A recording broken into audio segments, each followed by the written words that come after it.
Bu olanlar son derece hayırlı oldu ha. Gonca'nın şu Atabey denen ruh hastası aileden kurtulması beni çok mutlu etti. Gonca, bak ne diyeceğim sana. Sagalassos diye bir yer var. Antik kent, duymuşsundur. Oraya gidelim mi? Çok güzelmiş hem. Öyle diyorlar.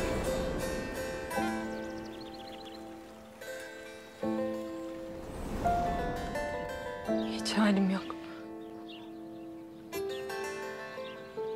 O zaman hadi gel biraz yürüyelim. Aksu Zindan Mağarası diye bir yer daha duydum. Orası da güzelmiş.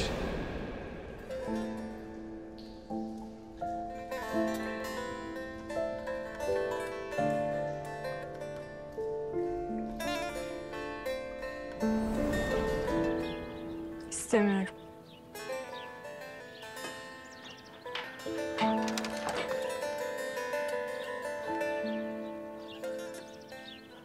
Kızım, nasılsın? He?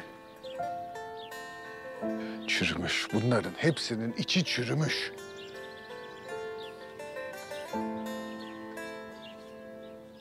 Borular değil. Atabeylerden bahsediyorum.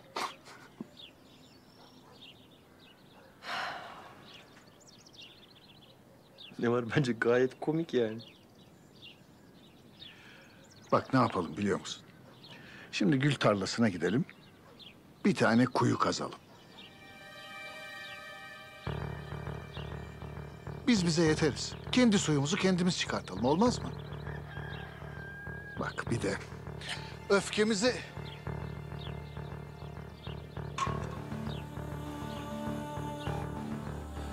Öfkemizi de boşaltırız.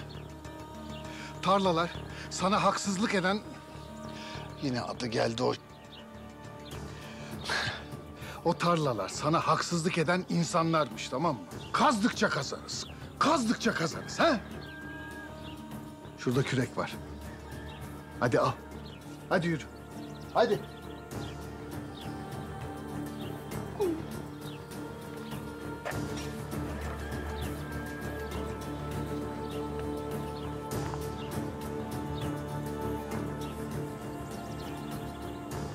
Gel bakalım. Buradan başlayalım mı? Başlayalım. Al bakalım. Ha? Hadi bakalım. Bila bismillah.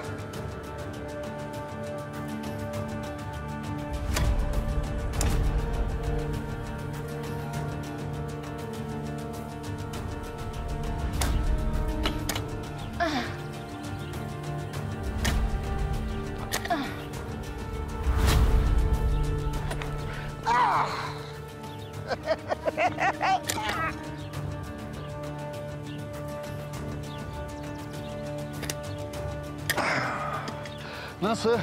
İyi geliyor değil mi? Ben seni ihbar etmedim Halil Atabey. Ben yapmadım. Yapmadım. Baba. Şu düştüğümüz hallere bak. Rıfat ağa, seninle ben böyle mi konuşmuştum? Hı?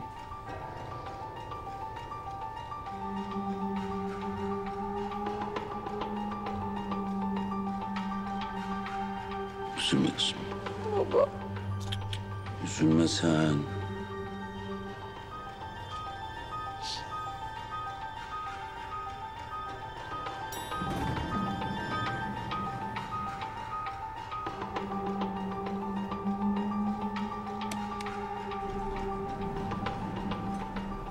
Görüyorsunuz işte. Halil Bey çok gergin, çok dengesiz. Yani ne zaman ne söyleyeceğini insan kestiremiyor efendim. Soruşturmada benimle ilgili bir şey söyledi mi Halil? Sizinle ilgili mi? Yok, hiçbir şey demedi. Hem zaten ne diyebilir ki efendim? Tamam Hidayet, tamam hadi. Zaten bir işe yaradığın yok. Git kiminle konuşacaksan konuş da Halil'le bir görüştür beni. Tamam efendim.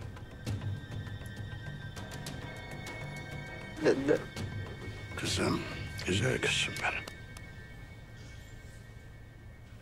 Korkma, bir şey olmayacak.